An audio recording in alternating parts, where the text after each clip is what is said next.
Olá, meus caros estudantes do curso de Tecnologia em Agronegócios, tudo bem com vocês? Aqui quem está falando é o professor Tiago Ribeiro da Costa, professor da disciplina de Cadeias Produtivas da Soja e do Milho, e para nós é um imenso prazer recebê-lo nesta nova aula, que é a nossa última aula ao vivo desta disciplina. Nós conseguimos trafegar por uma gama de conhecimentos bastante elevada, não é mesmo? Nós conseguimos retratar a vocês sobre a parte do dentro da porteira da produção de soja, da produção de milho. Vocês compreenderam o avanço dessas duas culturas neste quesito dentro da porteira, pois na nossa primeira aula nós fizemos um apanhado sobre as características agronômicas e fenológicas destas culturas. E esse apanhado nos possibilitou reconhecer quais são as técnicas utilizadas a campo para que nós possamos alcançar uma boa produtividade. Já na segunda aula, nós comentamos sobre o agronegócio da cultura do milho, apresentando basicamente o depois da porteira, conversando com vocês sobre os principais produtores, os principais exportadores, os principais importadores, a questão da formação de preços. Nós falamos também sobre perspectiva de mercado e nós compreendemos que a cultura do milho é uma cultura essencialmente cosmopolita. Isso quando nós comparamos com a cultura da soja. Nós falamos, por exemplo, que são um número muito maior de players de mercado trabalhando com a cultura do milho, devido ao fato da cultura do milho ter mais adaptabilidade edafoclimática. Então a gente consegue trabalhar com essa cultura numa diversidade de ecossistemas diferentes. No caso da soja, a gente já não consegue isso. Na soja nós percebemos uma concentração de mercado muito mais elevada. Apesar de que se nós observarmos os dados fornecidos pelo USDA, pela Conab, mesmo no mercado do milho a gente percebe uma concentração. 4, 5, 6 principais produtores e importadores. No caso da soja, essa concentração é um pouquinho mais elevada, pois são apenas 4 países que transacionam 80% da soja produzida no mundo. E, aliás, vários questionamentos nos foram feitos com relação a por que a soja é tão mais valorizada que o milho no mercado internacional. Parte dessas explicações nós demos em aula. Nós estamos falando de uma cultura na qual nós aproveitamos grande parte das matérias-primas processadas. Né? Nós, por exemplo, esmagamos a semente de soja, obtemos o óleo, só que do restante a gente consegue obter outros vários produtos muito valorizados nas cadeias agroindustriais e mesmo em outras cadeias industriais. No milho, apesar de nós termos também um grande aproveitamento, ele não tem tanto valor assim, porque em termos de comparação de produção, o milho a gente produz 1,1 bilhão de toneladas no mundo. A soja, nós estamos nos aproximando de 380 milhões de toneladas. Então, em termos de quantidade, logicamente, nós temos menor oferta de soja, o que faz com que os seus produtos tenham um alto valor. E também nós devemos considerar o fato de que a soja ela é produzida em uma única safra, num único ciclo, enquanto que no milho a gente pode trabalhar no mínimo com 2 ciclos. Claro que considerando mais o caso brasileiro, né? Mas outros países já têm experimentado a entrada do milho em uma segunda safra. Logicamente que países que compartilham as mesmas condições edafoclimáticas do Brasil, que estão na mesma faixa de latitudes, né?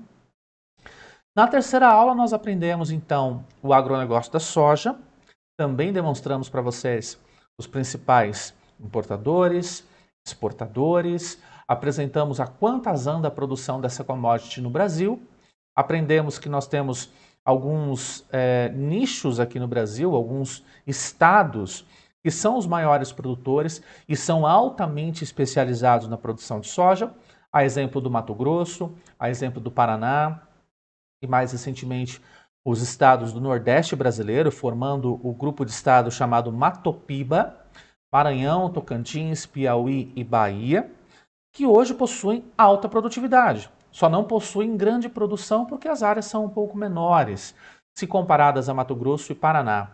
No entanto, a tendência é que as produções, tanto de soja quanto de milho, se desloquem cada vez mais para as proximidades da Caatinga, por um lado, e por outro lado, considerando as produções de Rondônia, a produção do estado do Pará, a produção do próprio estado do Tocantins e do norte do Mato Grosso, a tendência é que essas produções avancem cada vez mais dentro do bioma Amazônia. E isso nos traz um pequeno problema que nós vamos comentar mais ao final da aula de hoje, tá? Na aula de hoje, nós vamos abordar com vocês sobre as tendências mercadológicas e produtivas para as duas culturas, tá? Nós estamos aqui na aula ao vivo número 4, não se esqueçam disso. E a temática, tendências tecnológicas para as cadeias produtivas de milho e soja. Meus caros, como nós estamos na última aula, não custa lembrar que as atividades já foram disponíveis para vocês no seu ambiente online. Vocês possuem tanto o mapa para fazer, alguns mapas nós já recebemos e as ideias de vocês têm sido fantásticas. Daria para a gente trabalhar com um programa só de lives daqui para o restante do ano, porque várias das ideias mandadas foram ideias excelentes. O planejamento ficou muito bom. Outros necessitam de correções, necessitam de um pouquinho mais de detalhamento, né? Eu não cheguei a ver todos os mapas não, mas pelos aqueles que eu vi, eu tive muita satisfação em verificar o quanto vocês se dedicaram para essa atividade, tá? Além do mapa, nós temos as nossas atividades de estudo, são as questões que vocês precisam fazer, e também se encontram lá no seu ambiente online. Não deixe para a última hora, nós estamos chegando aqui na nossa última aula, e é importante que vocês se dediquem ao máximo, mesmo nestes tempos de pandemia, em todas as suas disciplinas, para que vocês possam se formar como excelentes tecnólogos em agronegócio, tá bom? Então vamos falar de tendências produtivas? Vamos lá, tendências de uso de tecnologias dentro das cadeias produtivas da soja e do milho. E a partir de agora, você está me enxergando no famoso quadro aqui na parte inferior do vídeo de vocês, e eu vou aparecer sempre que necessário para a gente poder conversar olho no olho, discutir os aspectos que aparecerem em tela, tudo bem? Vamos à frente então. E as dúvidas, se vocês tiverem, logicamente que na aula ao vivo, na conversa com o professor Rodrigo, a gente consegue tirar, tá bom? Vamos em frente então. Vamos demonstrar aqui para vocês os dados deste quadro, que é uma fonte do UBS, né? Nós temos ali a questão da inovação alimentar. O que isso significa? Vocês têm acompanhado nos mais diferentes fóruns, nos mais diferentes debates e até mesmo nas mais diferentes lives que a tendência da agricultura é migrar o seu padrão tecnológico para um padrão que nós chamamos de agricultura 4.0. Mas a agricultura 4.0 nada mais é do que um segmento da agricultura que se utiliza de tecnologia de ponta, que se utiliza da automação, que se utiliza da internet das coisas, que se utiliza do aprendizado máquina-máquina, que se utiliza de plataformas de gestão que nos permitem, à distância, compreender sobre o desempenho da nossa propriedade rural. E isso tem sido aplicado em larga escala. No entanto, se nós pararmos para pensar no tamanho deste mercado nos dias atuais, o tamanho da agricultura 4.0 ainda é relativamente tímido. Apenas 15 bilhões de dólares. Então nós temos um mercado crescente. Nós temos um mercado ainda com grandes possibilidades de ser inserido nos mais diferentes sistemas produtivos. Ocorre que nós temos outras inovações também que merecem destaque. Vejam só, hoje nós temos um mercado de proteínas à base de plantas de apenas 5 bilhões. Aí vocês até podem se perguntar, mas proteína à base de planta, o que seria isso, né? Nós temos um mercado crescente de produtos veganos, produtos vegetarianos, produtos funcionais. As pessoas não têm mais consumido carne. E quando eu falo as pessoas, não interpretem isso de maneira generalizada. Nós temos, na verdade, um crescente de pessoas que têm preferido abandonar a proteína animal. E para isso, né, para que isso possa ser possível, nós precisamos substituir essa fonte de proteínas por uma fonte vegetal. E no caso da cultura da soja, ela é candidatíssima a esse processo, pois nas suas sementes nós temos uma quantidade de proteína bruta variável entre 19% até 22%, 23%. Só que esse é um mercado hoje relativamente tímido, até menor que a agricultura 4.0. Vejam que aqui nós temos apenas 5 bilhões no mercado atual, tá? Vamos voltar ali para o slide para demonstrar outros segmentos. Entrega de alimentos. Aí você está pensando naquele aplicativo ou nos aplicativos que permitem entregar alimentos nas suas casas. Por exemplo, o Rappi, o iFood, o Uber Eats e outros que existem, né? Sem fazer apologia a nenhuma marca, né? Apenas estou citando exemplos. Este mercado hoje já é um mercado mais representativo, 49 bilhões de dólares. Nós temos também o mercado de ciência ligada a sementes. Interpretem isso como o mercado de produção de cultivares, tá bom? Então, dentro desse mercado, logicamente, nós podemos enxergar o melhoramento genético das culturas. É um mercado que envolve 60 bilhões de dólares. E nós podemos entender que esse mercado do melhoramento genético, ele é muito mais ligado à cultura da soja, à cultura do milho, à cultura do trigo também, mais recentemente a cultura da cana-de-açúcar, embora nós não tenhamos uma semente nesse processo. E também nós temos culturas de menor expressão, como a cultura do algodão, a cultura da canola, que se inserem neste mercado. É um mercado representativo, aqui de todos os mercados atuais que nós estamos analisando nesta tela, é o mercado mais representativo. E também nós temos aqui o mercado de tratamento de sementes, levando-se em consideração que este mercado, na atualidade, é um mercado que cresce por conta dos benefícios do processo. Para você que está me assistindo agora e não sabe exatamente o que é um tratamento de sementes, imaginem uma determinada situação. Você é agricultor e você tem a missão de plantar as suas sementes de milho ou de soja. Entretanto, as suas sementes, se não tratadas, elas vão enfrentar todos os perigos que estão relacionados ao solo, no que diz respeito à presença de pragas e à presença de doenças. Perfeito? Então, nós temos, por exemplo, nematóides, nós temos insetos de solo, nas suas formas larvais, nós temos também uma diversidade de fungos e bactérias que podem atacar a sua semente, e se não atacarem a semente, poderão atacar, por exemplo, as radicelas e a planta propriamente dita. Se não tratarmos a semente, a gente não consegue defendê-la em princípio dessas pragas e patógenos. Então a nossa chance de termos perdas no processo de semeadura é muito grande. Por isso é que nós fazemos o tratamento das sementes. Nós a recobrimos com uma camada de inseticidas, fungicidas, por vezes nematicidas.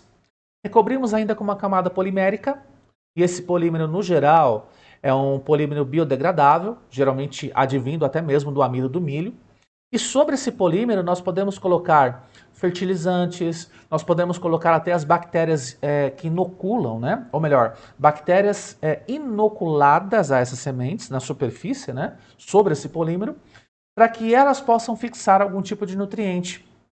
Pode ser o potássio, pode ser o nitrogênio, que é o principal. Nós temos micro-organismos também que auxiliam no processo de fixação de fósforo, que tem sido um dos maiores problemas que nós temos na agricultura na atualidade. A alta dependência de jazidas de fósforo que estão terminando, né? Que não tem tanta disponibilidade assim. Então, o tratamento de sementes engloba esses passos, tá? É importante que vocês saibam o seguinte: tratar uma semente é aplicar fungicida, inseticida e nematicida. A inoculação das sementes é a inserção desses micro-organismos. Os dois processos, eles são diferentes, porém, eles afetam a semente em si e são feitos, podendo ser feitos, melhor dizendo, de uma maneira em tempos próximos. Primeiro a gente trata, depois inocula, ou nós podemos comprar as sementes tratadas de uma fornecedora e inoculamos as sementes nas fazendas, tá? Embora particularmente eu não recomendo esse processo, tudo porque tanto a inoculação quanto o tratamento de sementes, se feito via processo que nós chamamos de on-farm, ele gera uma desuniformidade sobre as sementes. Porque na propriedade rural a gente não tem o equipamento necessário para isso. Alguns produtores até têm, conseguem um nível de uniformidade melhor. Mas a maioria dos produtores não tem os equipamentos necessários para tratar sementes, para inocular sementes. Então o ideal é que isso já venha das indústrias, dos fornecedores de sementes, pois aí nós teremos um tratamento mais uniforme, nós teremos uma distribuição dos produtos mais uniforme, a percentual de falhas é bem pequeno. Tá? Voltando ali para a nossa tela, vejam que as projeções nos indicam bastante crescimento ao longo desses 10 próximos anos, né? Principalmente o mercado que vai crescer mais é o mercado de proteína à base de plantas, 28% ao ano. E eis então que a soja entra aí com grande possibilidade de ser mais demandada pelo mercado. Já o mercado de entrega de alimentos vai crescer 16% ao ano. O mercado da agricultura 4.0 também vai crescer por volta de 16% ao ano. A ciência ligada a sementes é o que vai crescer menos, 9% ao ano. E isso tem uma lógica, apesar da gente verificar que tem um crescimento bastante interessante, a lógica disso nós já temos todo um trabalho de melhoramento genético ligado às culturas, a produção de novas cultivares. Isso já é comum. Inclusive, a gente percebe que é o mercado mais representativo hoje. Então, nós continuaremos a produzir novos cultivares, novas sementes, só que os outros mercados vão crescer mais porque eles são mais novos, são mais inovadores nos seus processos, frente à ciência ligada a sementes e melhoramento genético, que já tem os seus métodos todos já bem conhecidos, já bem efetivados. E também o mercado de tratamento de sementes, ele vai ter o crescimento aqui de 13%. É um mercado já conhecido hoje, não é um mercado tão inovador. Talvez a inovação desse mercado seja com a chegada de novas bactérias ou novos fungos que possam ser inoculados, ou até mesmo o uso de substâncias químicas biodegradáveis ou substâncias químicas naturais que possam substituir as substâncias químicas sintéticas que são aplicadas sobre as sementes em tratamento. Então, nesse sentido, nós teremos inovação, mas nos processos em si, esses processos já são bem conhecidos, por isso a taxa de crescimento deles tende a ser um pouquinho menor. O mais importante é que o crescimento de mercado, em termos absolutos, sai de 135 bilhões para 700 bilhões. Para vocês terem uma noção, 700 bilhões é o tamanho do auxílio emergencial pago pelo governo às pessoas mais necessitadas, às pessoas mais carentes, nesse tempo de pandemia. E é um dinheiro muito grande. Tá? Isso só falando no tamanho do mercado em 2030 com essas inovações. Porém, nós não temos somente essas inovações para conversar com vocês, nós temos outras que são bem significativas. Uma delas que eu gostaria de mostrar para vocês é o programa de suplementação luminosa, que vocês estão vendo por meio dessas duas imagens na tela, tá? Para você que não está conseguindo ver com muitos detalhes, nós temos ali plantação de gramíneas, tá? Milho, sorgo, podemos ter também milheto, cana-de-açúcar, nós podemos ter até leguminosas, né? No caso da soja, do feijão. E a estrutura central que vocês estão vendo aqui neste ponto da tela, onde eu estou colocando o cursor, nada mais é do que um pivô central, o mesmo pivô central que estabelece a irrigação das culturas. Muito provavelmente vocês terão uma live que falará com muito mais detalhes acerca dessa tecnologia. É uma tecnologia desenvolvida pelo grupo Fienili, só que não é uma tecnologia nova, tá? Eu quero que vocês compreendam isso, não é uma tecnologia nova. Apenas a aplicação da tecnologia que é nova. Por quê? Se tratava de uma tecnologia que já existia em outros segmentos do agronegócio, especificamente o segmento de produção de hortaliças. Aqui no Brasil nem tanto, é algo que está começando agora, mas principalmente no Japão, em alguns países da União Europeia, esse tipo de tecnologia é conduzida. Tá? O que vocês estão vendo ali na tela basicamente são lâmpadas, com uma coloração mais ligada ali de vermelho para púrpura. É uma coloração, alguns vão enxergar um pouquinho mais arroxeado, mas o importante é que nós temos ali uma tonalidade específica de iluminação, e essa iluminação está sendo feita à noite. Qual é o princípio disso, né? A luz do sol não é suficiente para que a gente tenha a fotossíntese das plantas? Sim, a luz do sol é suficiente para isso. No entanto, a luz do sol, compreendam, não é uma luz que nós podemos dizer que é uma luz de qualidade. Na verdade, a luz do sol que nós enxergamos é uma luz que tende a ser uma luz branca, que reúne todos os espectros de cor em si e também os espectros não visíveis de luz, tá? Infravermelho, ultravioleta e outras frequências. Ocorre que as plantas elas têm uma frequência específica para realizar a sua fotossíntese, para ativar a sua fotossíntese. E essa frequência específica a gente só consegue em alguns momentos específicos do dia. Por exemplo, mais ao finalzinho do dia e mais ao comecinho do dia. Vamos colocar aqui no próximo slide para que vocês possam compreender um pouco melhor, tá? Neste gráfico que vocês estão vendo, este gráfico é um gráfico da Oster, que demonstra para nós meramente a intensidade luminosa e também demonstra para nós as frequências, né? A luz visível se encontra aqui, entre 400 nanômetros, na verdade 380 nanômetros a gente já começa a enxergar, até 700 nanômetros. Quando a gente fala sobre nanômetros, é o comprimento de onda dessa luz. Por aqui, no comprimento de onda entre 680 e 700 nanômetros, nós temos o vermelho e aquilo que nós chamamos de vermelho distante. Esses dois comprimentos de onda é que ativam o processo de fotossíntese e que também fazem essa fotossíntese acontecer da maneira mais adequada, né? Muito embora nós tenhamos a coloração das folhas na coloração preponderantemente verde. Mas isso não significa que ela absorve o verde. As plantas não absorvem o comprimento de onda verde. Elas repelem esse comprimento de onda. Por isso é o que nós enxergamos. Na verdade, todos os objetos possuem uma determinada coloração, porque eles são capazes de absorver determinados comprimentos de onda e os outros comprimentos de onda não absorvíveis, eles são refratados. E aí a gente consegue enxergar. Por isso que as plantas são verdes. Eles absorvem os demais comprimentos de onda e expulsam apenas o verde. Daí a gente enxerga o verde e todas as suas tonalidades. Tá?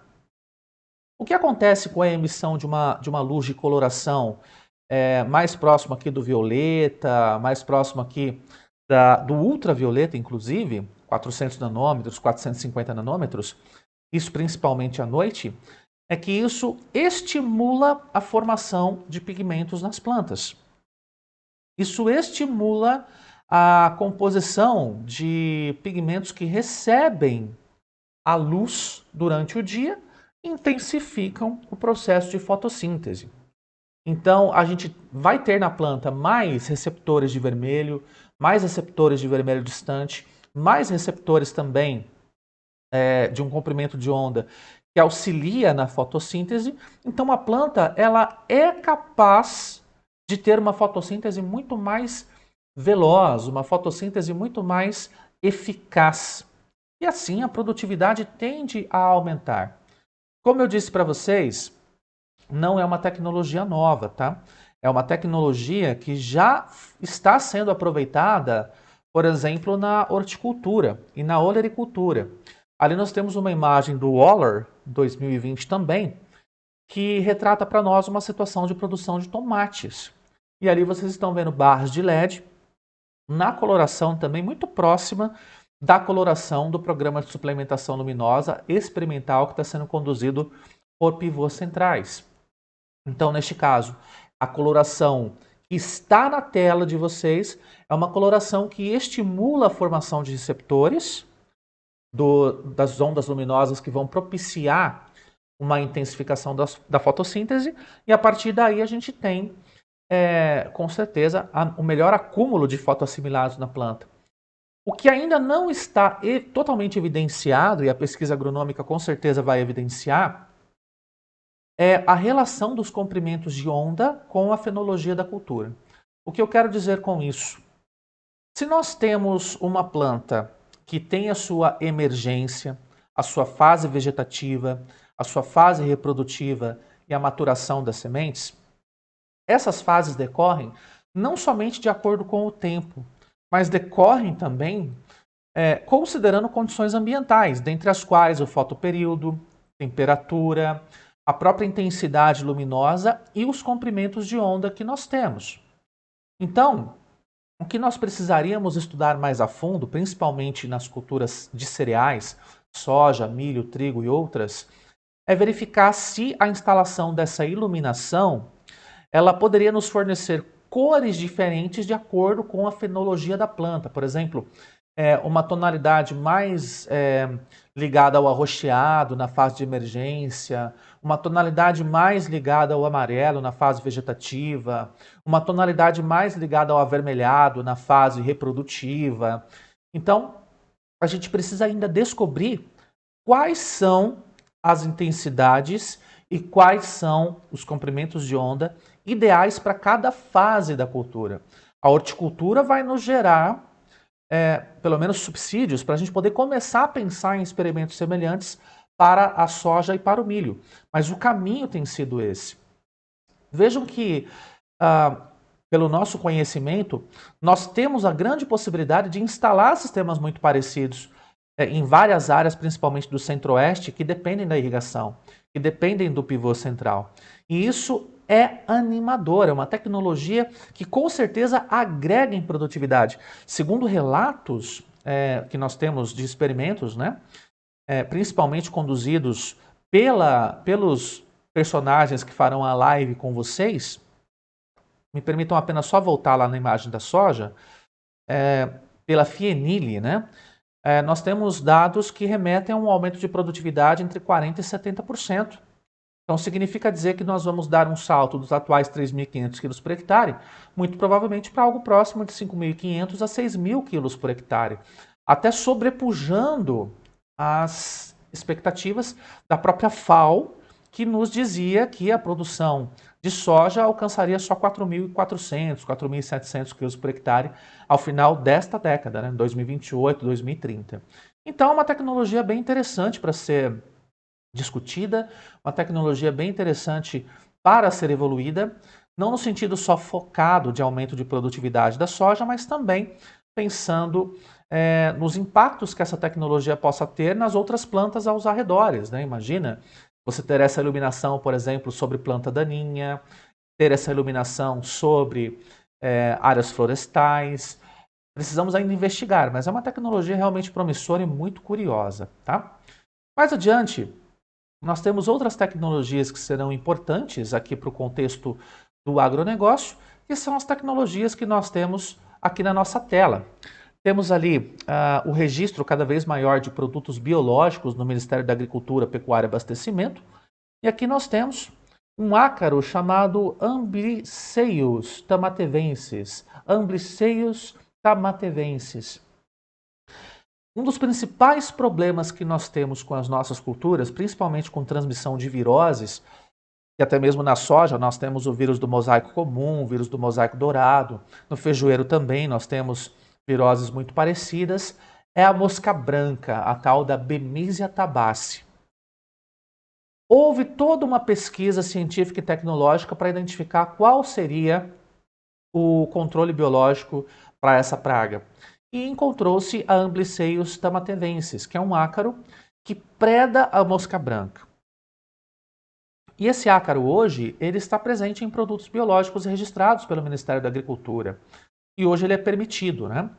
Assim como nós temos a produção de nematicidas hoje produzidos com extrato de alho, que também está registrado no Ministério da Agricultura, tem sido muito eficaz, inclusive, para reduzir a quantidade dos nematóides, principalmente aqui na cultura de leguminosas, né? A soja seria um exemplo. Mas o que mais nos chama a atenção é que, por mais que nós estejamos partindo para um paradigma tecnológico que aumente a precisão no uso dos insumos e, com base nisso, haverá uma redução no uso de insumos químicos sintéticos, as empresas produtoras de agrotóxicos, elas também estão pesquisando outros mecanismos de ação. Por exemplo, há todo o esforço do Ministério da Agricultura no momento para liberar produtos genéricos, para baratear o custo do agricultor, para que ele possa adquirir o produto X que ele precisa de marcas que são mais baratas, de marcas que tenham um custo mais adequado à sua planilha e à sua realidade. Mas, além disso, as próprias indústrias produtoras de agrotóxicos, geralmente as indústrias multinacionais, elas têm investido em pesquisas para a descoberta de novos mecanismos de ação. Quando a gente fala sobre mecanismo de ação, é importante colocar para vocês que o mecanismo de ação ele age sob determinado ponto metabólico da planta, geralmente inibindo o funcionamento de alguma enzima. Só para citar o exemplo, o glifosato é o herbicida mais conhecido na atualidade, ele é muito famoso. Ele tem como mecanismo de ação o mecanismo inibidor da EPS-PS. A EPS-PS nada mais é do que uma enzima chamada enolpiruvato shikmato fosfato sintase, que está envolvida na síntese de aminoácidos na planta. Primeiro nós sintetizamos o corismato e o corismato nos permite sintetizar alguns aminoácidos importantes na planta. Se eu aplico o glifosato inibe a síntese desse corismato, porque eu não tenho mais a enzima EPS na planta, e aí nós não temos a produção de aminoácidos. Se eu não tenho aminoácidos, não tenho proteínas. Se eu não tenho proteínas, eu não tenho estrutura na planta, a planta acaba desfalecendo e morrendo. Tá? Só que existem muitas plantas hoje que são resistentes a isso. A buva, o capim amargoso, alguns outros capins ou plantas daninhas. Hoje, para vocês terem uma ideia, nós temos registradas 10 plantas daninhas resistentes ao glifosato. E cada vez mais nós temos ouvido relatos ao redor do mundo sobre essa resistência. Então, um dos caminhos para que a gente possa controlar plantas daninhas é rotacionar mecanismos de ação. Só que nessa rotação, mesmo que exista um grupo grande de mecanismos, os produtores ficam focados apenas em alguns mecanismos, 3, 4 mecanismos. E isso gera uma possibilidade muito grande da gente gerar resistência. Quando eu falo gerar resistência, é quando a gente aplica por demais um determinado mecanismo de ação, e aí esse mecanismo elimina as suscetíveis, só que não é capaz de eliminar as plantas resistentes que já existem na natureza. Com base nisso, então, a possibilidade de nós termos indivíduos resistentes é cada vez maior. E aí nós devemos nos utilizar de alternativas de manejo para fazer com que essas plantas resistentes não apareçam na nossa área. As indústrias, então, quando eu falo as indústrias, são as indústrias produtoras de agrotóxicos, né? Por exemplo, a Bayer, a Dow e outros exemplos variados ao redor do mundo, né? Hoje nós tivemos a liberação de um novo mecanismo de ação pela BASF, que é o mecanismo Q. Eu não me lembro exatamente o nome do produto, se eu não me engano é Luximo, né? E ele é um inibidor da tioesterase. A tioesterase nada mais é do que uma enzima que nos auxilia na produção de lipídios saturados, as gorduras FAT, né? Neste caso, então, se eu aplico o inibidor da tioesterase, eu não tenho a produção desses lipídios. Não tendo a produção desses lipídios, a gente atrapalha, interfere no mecanismo de funcionamento metabólico das plantas, as plantas perecem. Então esse tem sido um caminho. Utilizar mecanismos de ação naturais ou biológicos, ou investir na descoberta de novos mecanismos de ação com a utilização dos velhos princípios de controle químico, né? Utilizando de um mecanismo de ação para um ponto metabólico específico. E realmente é uma tecnologia que funciona nos dias atuais, né? E mais adiante, nós temos também a tecnologia de edição genética. Nós não vamos entrar em detalhes, mas essa tem sido uma das vertentes dentro daquela área de produção de cultivares que nós mostramos no comecinho da aula. Essa tecnologia é a tecnologia de edição genética pela enzima CRISPR-Cas9, que está bem aqui no topo da nossa imagem. Essa é a denominação, tá? Em síntese, essa tecnologia permite a edição do DNA por meio da clivagem desse DNA, ou seja, nós localizamos um determinado segmento do DNA que nos interessa, que tem uma sequência de bases nucleotídicas que não está adequada, por exemplo, a uma máxima produtividade, ou que ainda nós verificamos que essa sequência amplia a suscetibilidade de uma determinada planta, de soja, por exemplo, à ferrugem asiática. Como nós temos a genômica das plantas já bem detalhada, a proteômica ainda nem tanto, mas a genômica está bem detalhada, então a gente consegue evidenciar quais são as sequências genéticas que provavelmente dão essa maior suscetibilidade. Então, eu insiro nas plantas essa enzima de restrição, chamada CRISPR-Cas9, que vai procurar o segmento de DNA o qual tem essa sequência de bases nucleotídicas inadequadas.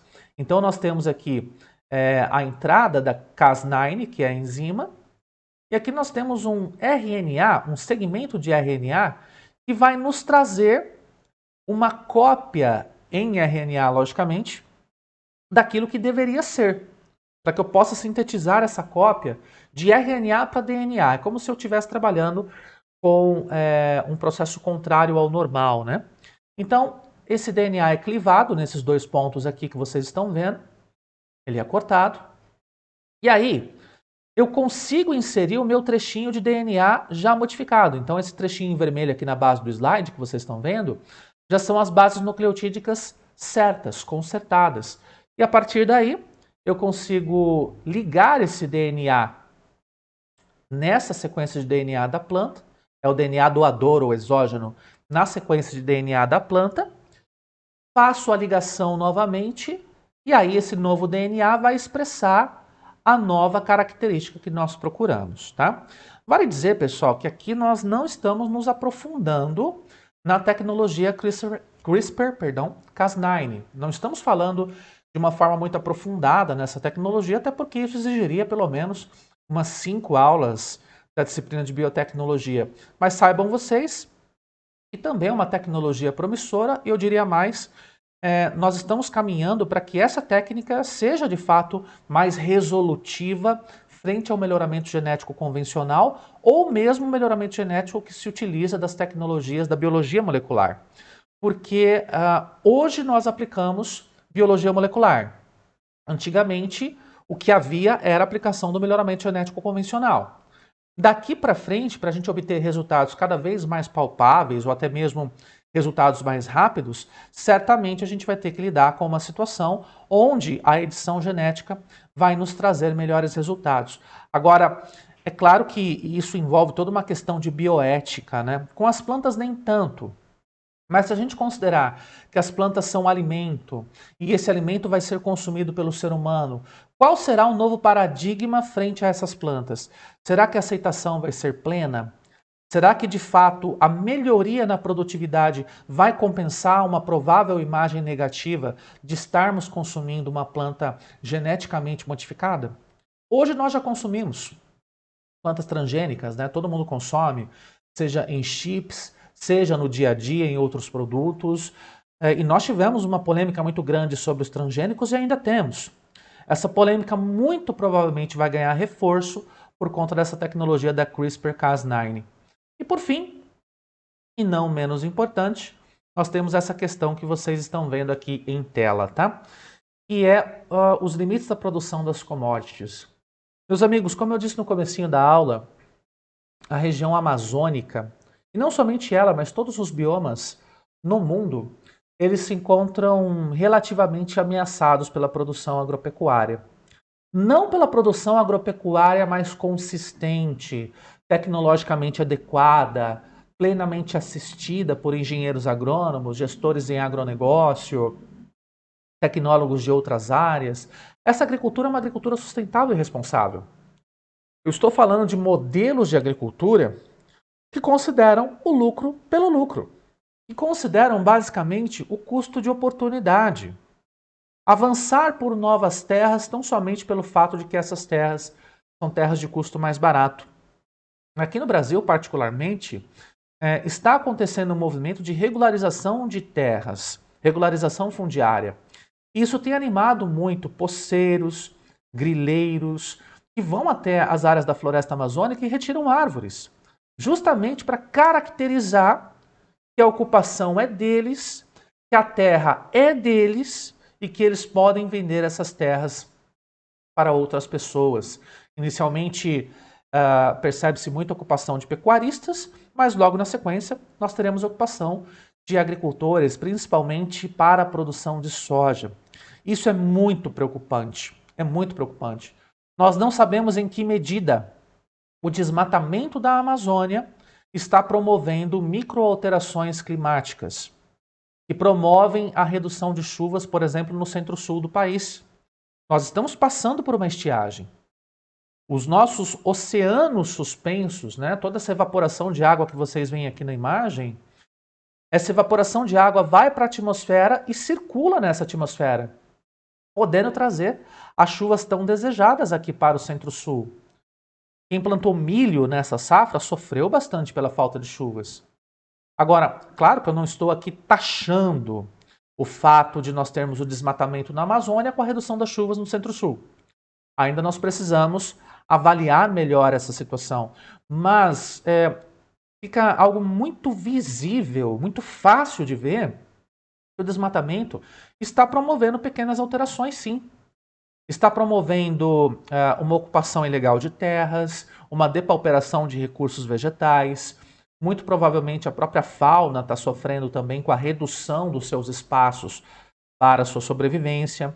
Nós temos com isso, inclusive, uma hibridação de espécies que pode ser perigosa, diluindo a genética, né, principalmente de espécies mais sujeitas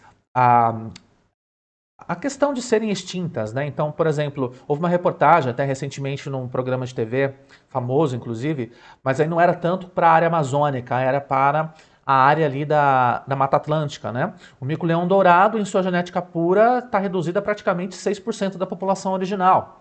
E o que nós temos encontrado é que o mico-leão dourado está se hibridando com outras espécies.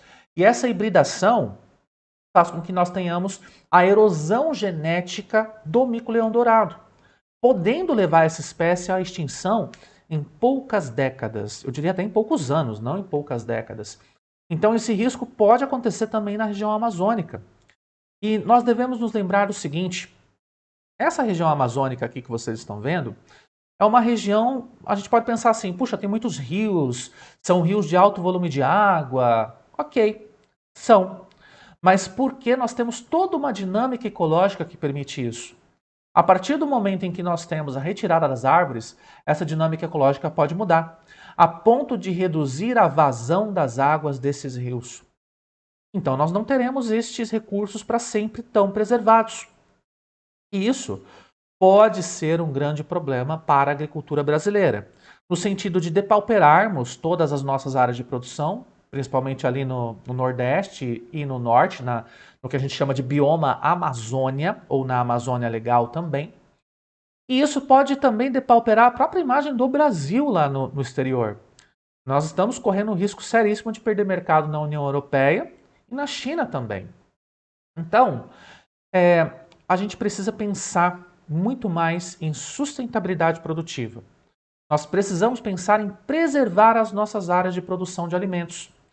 Porque tão logo a gente retira essa cobertura vegetal, a produção de alimentos ela ainda ocorre dentro de bons parâmetros dentro de 2 ou 3 anos. Depois disso, a gente consome toda a matéria orgânica que levou séculos para ser acumulada, e aí a gente já não tem mais uma boa resposta do solo. Lembrando que esses solos todos tendem a ser areníticos, são solos mais antigos, são solos que não contêm tantos nutrientes assim. Então é bem provável que vamos entrar nesse momento, vamos produzir soja, por exemplo, a um custo baixíssimo, só que dentro de 3 a 4 anos, esse custo se eleva drasticamente, porque nós vamos precisar investir em muita nutrição de solo, em correção do pH desse solo. Então, realmente é algo muito preocupante que nós devemos pensar. Vamos produzir melhor, com o uso de todas as tecnologias que aqui nós colocamos e outras tecnologias tantas, né, que existem no nosso planeta, que já foram mencionadas por nós lá em Novas Tecnologias, que são mencionadas diariamente em várias lives. Nós devemos pensar nisso e preservar os nossos recursos naturais. tanto do ponto de vista biológico mesmo, mas também do ponto de vista mercadológico, para que o Brasil não seja, entre aspas, ok, o vilão ecológico do mundo, tá? Que é essa cara que o resto do mundo está enxergando no Brasil. O Brasil está enxergando, ou está sendo enxergado, melhor dizendo, com essa faceta de vilão da área ecológica, tá? Tem muito lobby? Tem, a gente sabe que tem. Mas, infelizmente, também tem um grande fundo de verdade, nós precisamos refletir sobre isso, tá bom? Meus amigos, com isso nós chegamos ao final desta quarta aula e nós chegamos também ao final da nossa disciplina de cadeias produtivas da soja e do milho. Espero que essa aula tenha sido elucidadora, que vocês tenham compreendido as tendências tecnológicas para o avanço das culturas de soja e milho, até mesmo de outras commodities no mercado nacional e internacional. E eu espero ter ajudado a todos vocês na compreensão dessas duas cadeias produtivas, que realmente são duas das mais importantes cadeias produtivas do agronegócio mundial. Em termos de volume, são bastante significativas, com certeza, tá bom? No mais, um forte abraço, espero vocês no nosso encontro ao vivo para a gente poder tirar as nossas dúvidas. Venham com bastante ânimo, venham com bastante alegria, com bastante curiosidade, pois será um momento muito especial para todos nós, tá certo? Forte abraço, então, te encontro lá, quarta-feira, 7h30 da noite, Cadeias Produtivas da Soja e do Milho, aula 4. Tchau, tchau!